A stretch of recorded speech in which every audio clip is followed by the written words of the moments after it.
जय हिंद दोस्तों, स्वागत है आप सभी का अपने YouTube channel steno with Waseem में। दोस्तों, आप हमारे Telegram group steno with Waseem से भी जुड़ सकते हैं।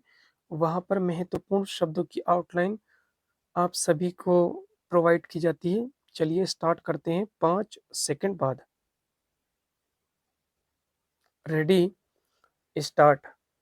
महोदय, मैं समझती हूँ कि यह एक जीवन प्रणाली पर हमारे आदर्शों पर और हमारी उन परंपराओं पर हमला है जो हमारे लिए अब तक बहुत मूल्यवान और सम्मानित रही है। हमने अपने देश में कुछ विशेष रास्ते अपनाए हैं, चाहे आप गांधी जी को ले चाहे मेरे पिता को। उन उन्होंने हमारा रास्ता हमारी प्राचीन शिक्षाओं से बनाया। उन्होंने अहिंसा शब्द को एक आधुनिक अर्थ दिया और अपनी स्वतंत्रता की लड़ाई में इसी परंपरागत तरीके से संघर्ष किया। यह ऐसा रास्ता था जिसे लोग पूरी तरह से भी नहीं समझते थे।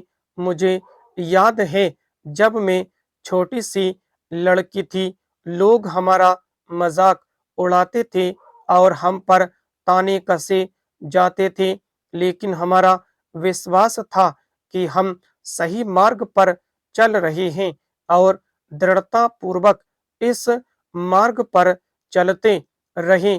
यही सही रास्ता था और हम इस पर चलकर अपनी मंजिल तक पहुँचे। हम अपने देश में लोकतंत्र स्थापित करना चाहते हैं।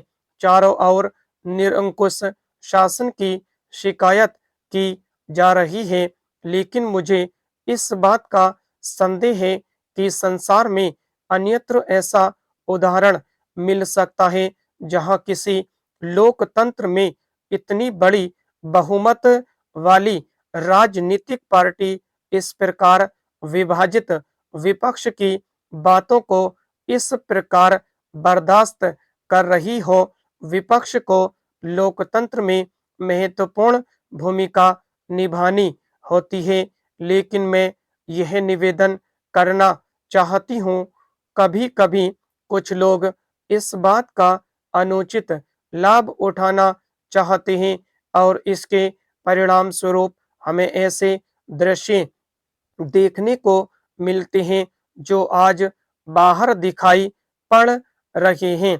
आज जिन तरीकों को अपनाया जा रहा है, उनमें से कुछ तरीके तो लोकतंत्र की जड़ पर ही प्रहार कर रहे हैं। यदि कानून का शासन समाप्त हो जाएगा तो लोकतंत्र का अस्तित्व नहीं रहेगा। यदि कानून को निरंतर तोड़ा जाएगा और व्यवस्था को भंग किया जाएगा तो लोकतंत्र स्थापित नहीं रहेगा। इस स्थिति में लोकतंत्र का अस्तित्व ही न रह नहीं सकता। मुझे विश्वास है कि माननीय सदस्य यह जानते हैं कि पुलिस और मजिस्ट्रेटों को कितनी नाजुक और कठिन स्थिति का सामना करना पड़ता है। मुझे याद है कि इस सदन में कितनी बार पहले शिकायत की गई कि पुलिस समय रहते कार्यवाही नहीं करती। और मान लीजिए यदि किसी दुकान से लूटे जाने अथवा किसी अन्य हिंसा के होने से पहले पुलिस कड़ा कदम उठाती है तो भी उसकी आलोचना की जाती है। हाँ, यह बिल्कुल सच है। परिणामतः विद्यालय के प्रांगण से लेकर परीक्षा भवन तक का सफर छात्र के लिए एक किस्मत का खेल बन गया है।